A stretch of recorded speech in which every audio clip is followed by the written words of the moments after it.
everyone, this is Pete, and welcome back to Atari A to Z, a series of short playthroughs of Atari 8-bit games, some which I grew up with, and some which are new to me.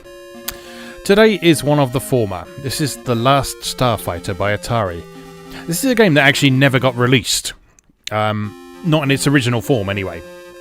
It went through several iterations before actually ending up on the market as Star Raiders 2.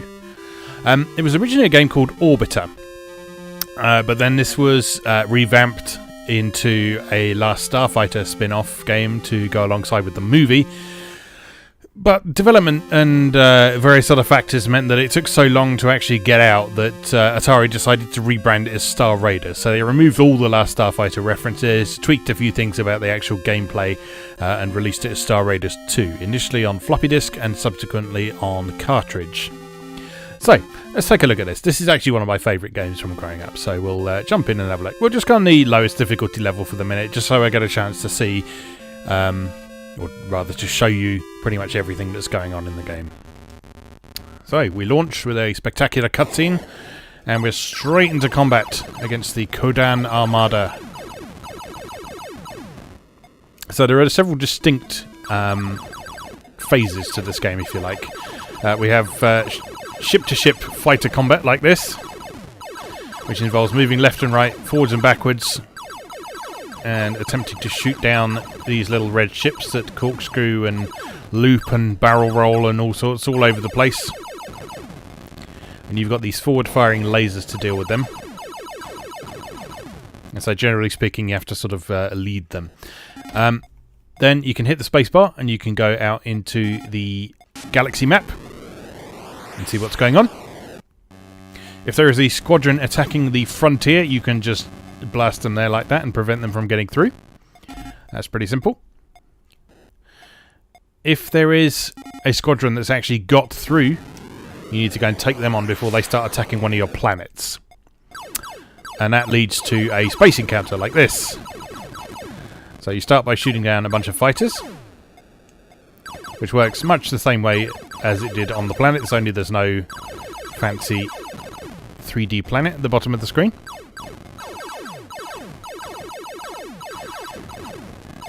Now, unlike the original Star Raiders, there's actually no worrying about things like manually putting up your shields and using your targeting computer and stuff like that. It's pretty straightforward and simple.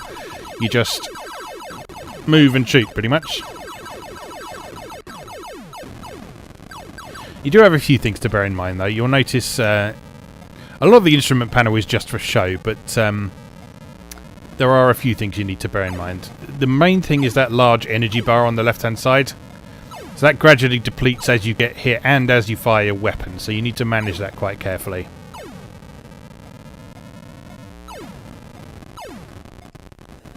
So these are the destroyers. Each colour of these takes a slightly different number of hits, so I believe... Oh, systems malfunction, my weapons have gone down. So, if you need to repair yourself or recharge your energy, then you fly into the sun, because that makes perfect sense. In Star Raiders 2, they actually added star bases, which made a bit more sense, but in this one, you just fly to the sun and recharge your energy, and then get the hell out of there before you melt. And then any encounter you've started, you can pick up where you left off after that, basically, so... That's all good.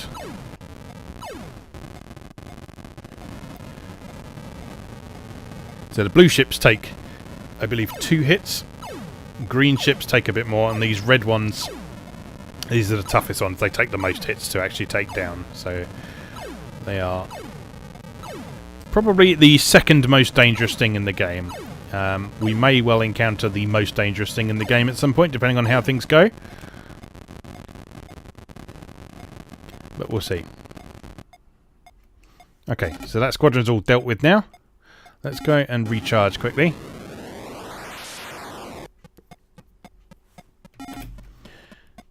And then what you need to do is try and balance your defense of your own system with actually warping into the Procyon system and attacking the Kodan bases. Which you can do by orbiting their planets like this. And hitting the select button to switch to your air-to-ground starburst missiles, or whatever they're called. And taking out these bases that you can see on the scanner in the middle there.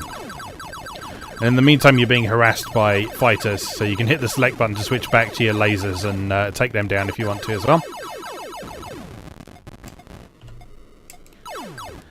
And basically, what you're trying to do here is you're just erasing all these bases off the surface of the planet. So once you've done that, that will lower the frequency of the attacks from the Armada coming into your system. So that will take a bit of the pressure off you.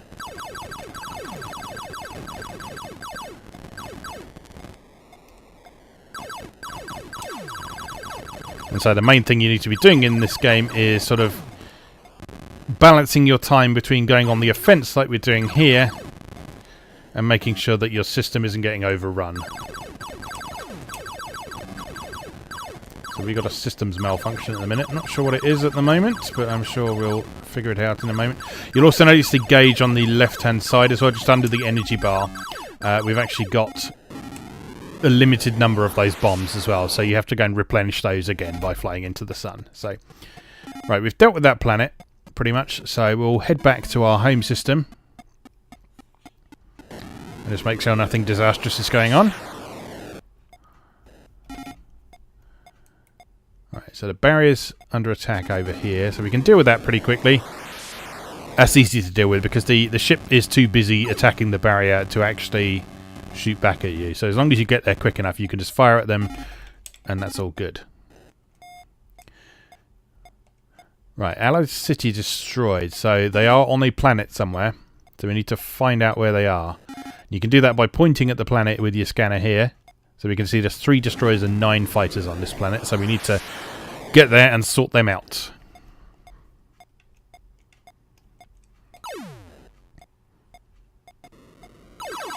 Here we are.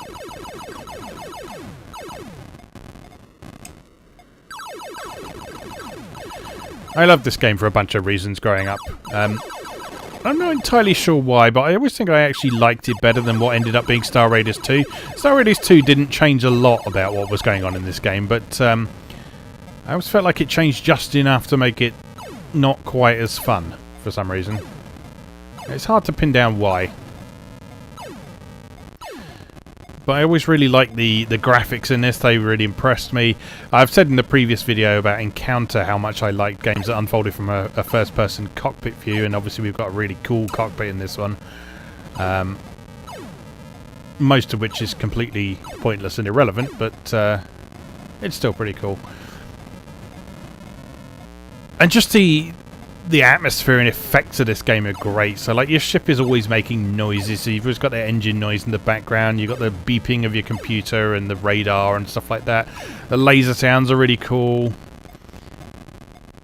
I found the enemy ships are really genuinely quite threatening as well, which is cool. Alright, any others left? None there. None there. Okay, we're good. We can go on the attack for a bit. And yeah, just stuff like the explosion effect is great. I love that explosion effect when you shoot stuff down. A little bit short on energy, actually. Let's take a couple of bases out. There don't seem to be many fighters around. Oh, there they are. Yeah, let's go recharge.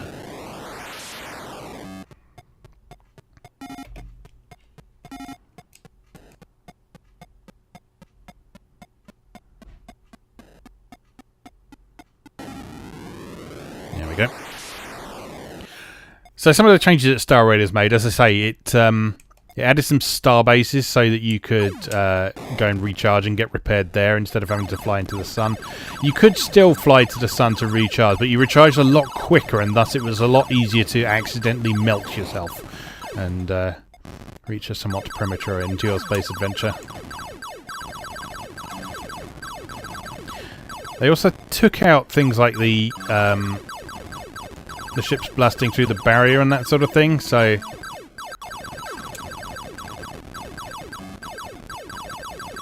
what is malfunctioning?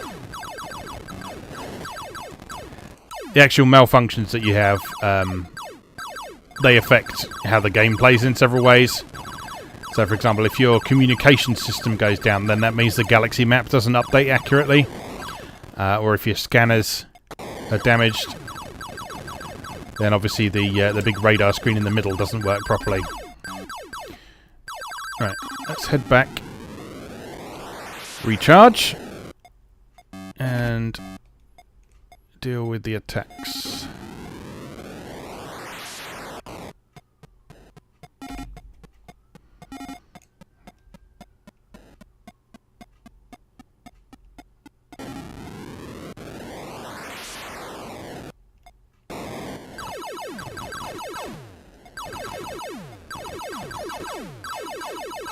Only slightly frustrating thing in this was a little bit sluggish in these space segments.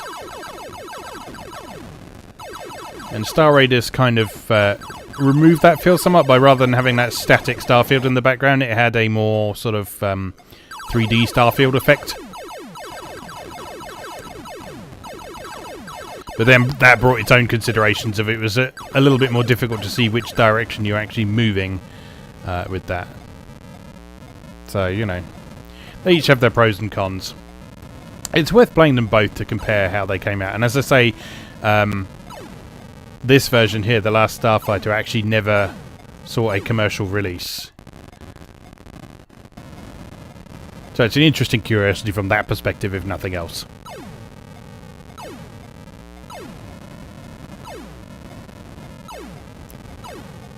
But it was quite surprising during the 8-bit era quite how many early versions of games ended up leaked to the public through sort of piracy channels.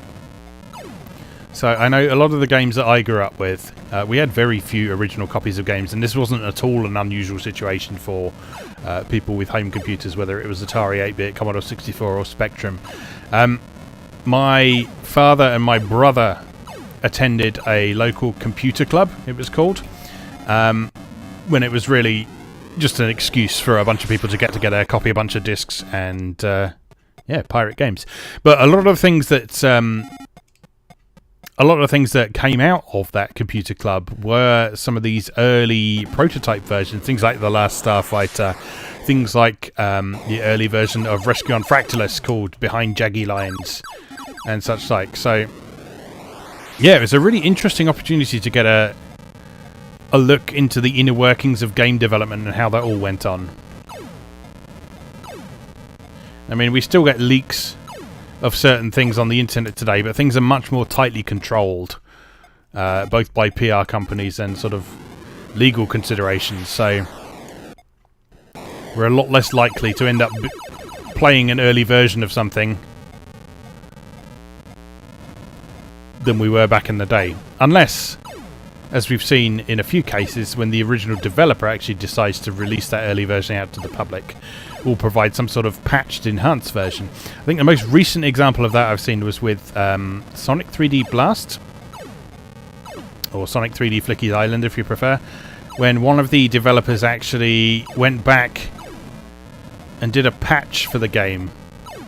This was a Mega Drive game, but he went back and patched it and added a whole bunch of new stuff to the game, completely free.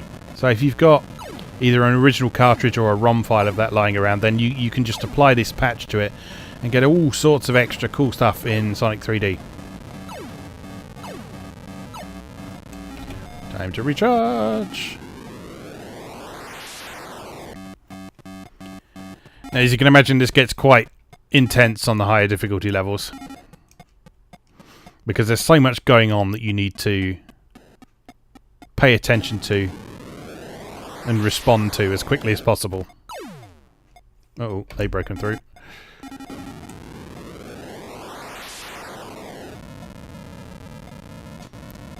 A little bit too much on the defensive at the moment.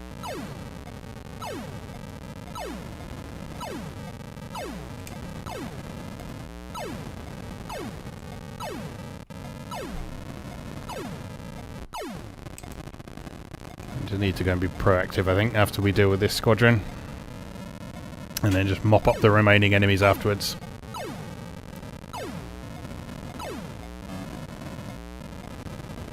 Oh, broke my weapons.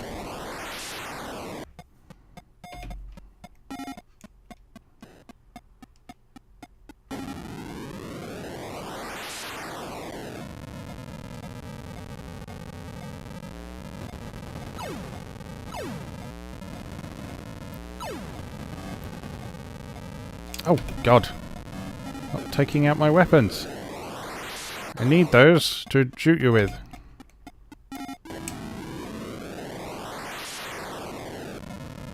So that whole temp critical warning there, that's the signal that you need to get away from the sun as soon as you can, otherwise you will melt. And there's actually a really cool graphical effect when that happens as well, but you know, it does also mean that your game is over. Right, let's go on the attack for a bit.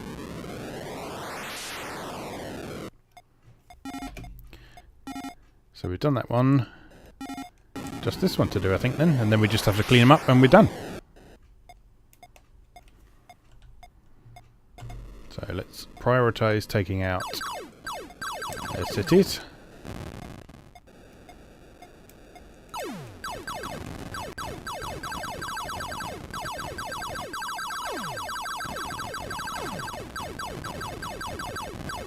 You can't fire and forget, unfortunately, as you probably saw there. You actually got to wait for that animation to complete before you can actually move away, otherwise you'll miss your target.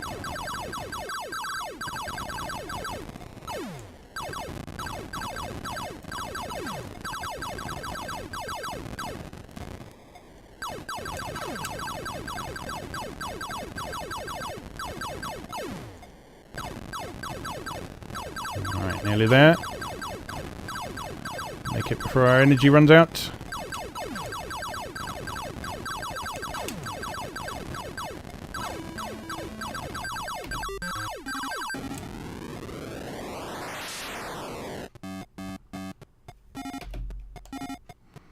Okay, so that is all of the bases taken out now. So all we have to do now is defeat the rest of the enemies, and we've won! So let's go and do just that. Alright, so barrier's under attack over there. We can deal with that quickly and easily, hopefully, if we get there in time. Yep. Death to you! Right, anyone on a planet? None there. They're about to reach a planet.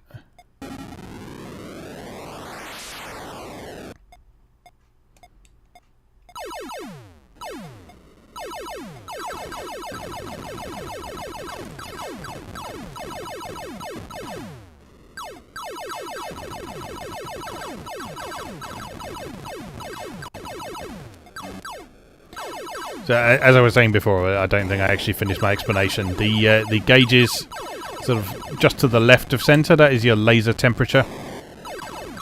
So the more you fire your lasers, the more they heat up. And if they reach the top, then you have to sort of slow down firing for a bit. But you can get away with just sort of squeezing the trigger a bit. Oh no. Ion cannon's out.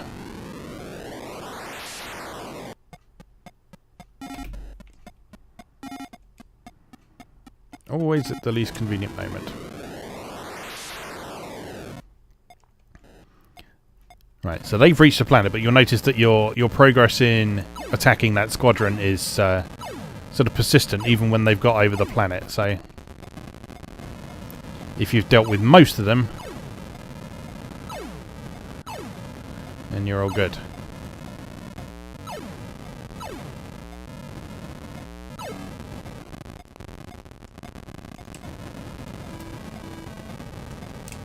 Oh, stop destroying my ion cannons. That's really irritating. Right, we've got another one attacking the barrier over there, so that's a nice easy way to get rid of them. Bye-bye to you. I'm going to finish this off, and then we've just got those 3 more squadrons to go, I think, and then we're done.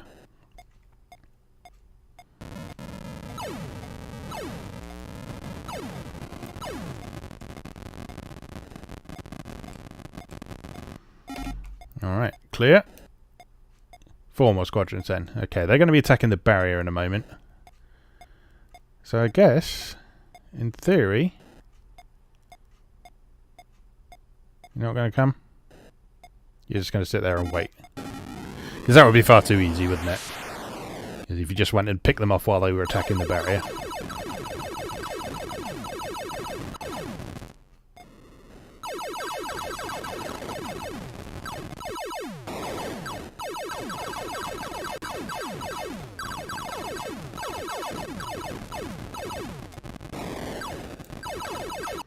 Such a cool explosion effect. Because it goes on for so long as well. It's brilliant. I love it.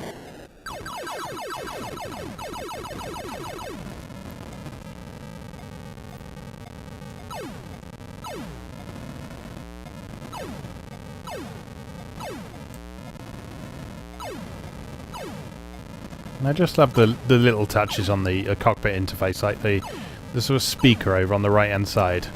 I was imagined that sort of any time the buzzer was sounding, that's where the sound would be coming from and that sort of thing. And the little grid thing you can see in the yellow display, that always reminded me a bit of Final Legacy's sea to land mode. This game's actually got a fair bit in common with Final Legacy actually in terms of what you're doing, so in both of those games you are doing a combination of defending your cities against things that are trying to destroy them and going on the offense to deal with problems as they arise.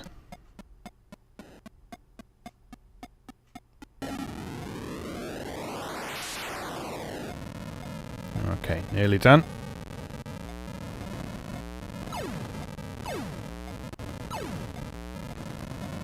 At some point we are going to come across the Kodan flagship, which is a absolutely terrifying enemy. There's just one of those in each game, and it's very prone to being the thing that prevents you from winning just at the last minute, so I have to watch out for that. The flagship enemies are actually a bit more common in Star Raiders 2 as well. So you come across them a bit more frequently. I can't remember if they were less dangerous or not, though. That's the thing.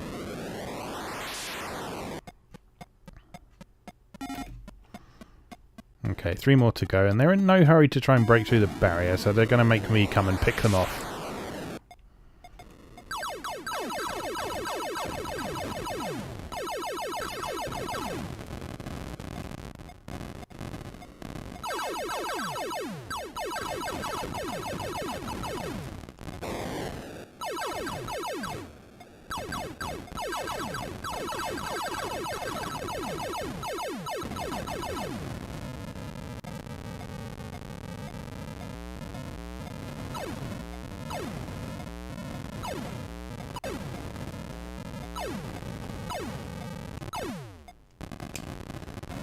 So there were quite a few space games like this throughout the 8-bit era. There was Star Raiders, as we've said. There was this. There are a few on the 2600 as well. For the record, I would just like to say that the Atari 8-bit version of Star Raiders, which I'm sure we will get to in one of our S episodes, is considerably superior to the 2600 version, and it always frustrates me that the 2600 version is the one that gets included on all the compilations and we just never see the old Atari 8-bit version. But, well, what can you do?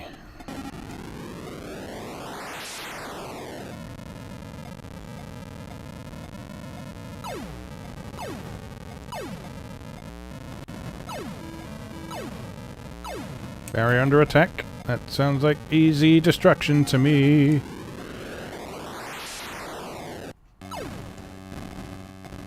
Yep, bye-bye.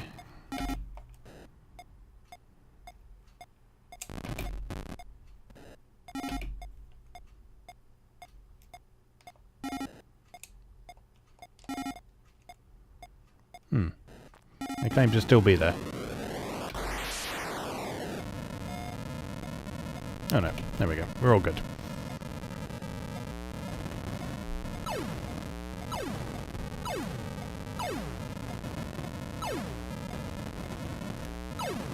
Get in range. Yeah, this is perhaps the sort of only real frustrating thing about this is it's kind of hard to avoid getting shot. And so what you end up having to do is more sort of, rather than avoiding taking damage, you just have to try and deal with it. So when you get a systems malfunction, you need to sort of prioritise whether it's worth going and getting repaired, or if you can get by on your current status or not.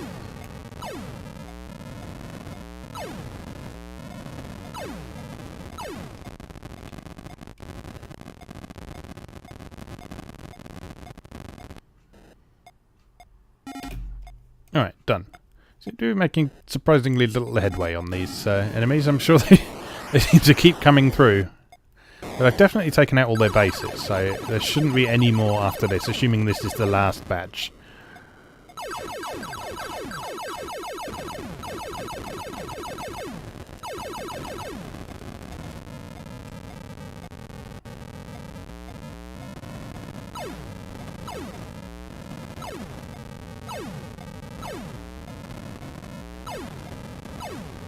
I just kind of like the design of the destroyers. I thought the thing on the bottom looked kind of like an ear.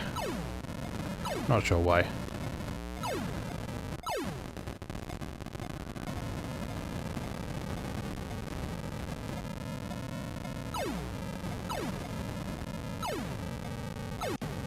I guess in some ways these are an early example of boss fights of sorts. And the flagship especially, which I'm sure we will come to at some point. It's going to be in like the last one, isn't it? And it's just going to wreck me just as I'm about to beat it. I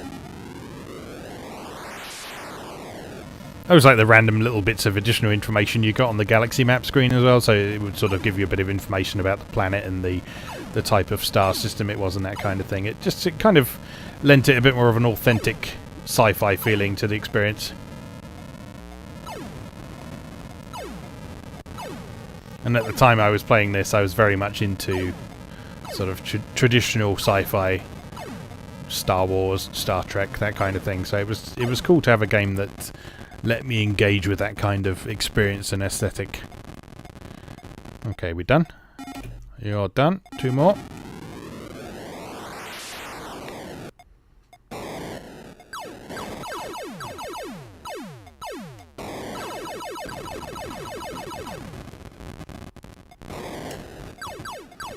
You see, you've actually got an arcade game style score up in the top right there.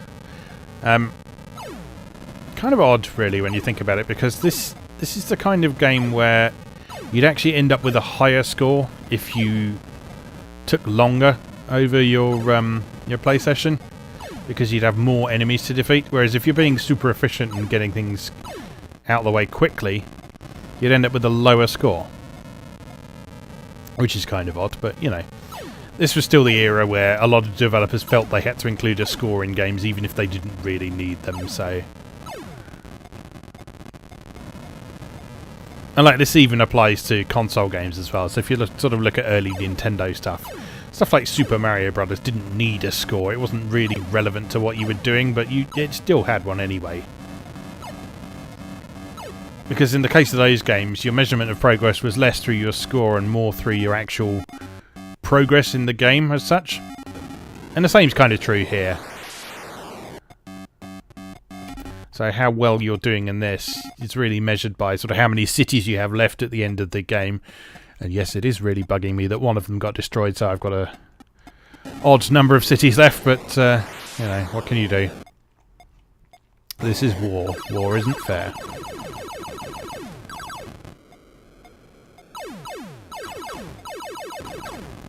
So I forget exactly what differences the harder difficulties make. I think it just literally throws more enemies at you, which means that you have to sort of manage your time a bit more effectively and get from system to system. It might sort of do things like make you a bit quicker to get damaged or lose your health faster as well. So again, all things that are trying to distract you from the main point of what you're doing.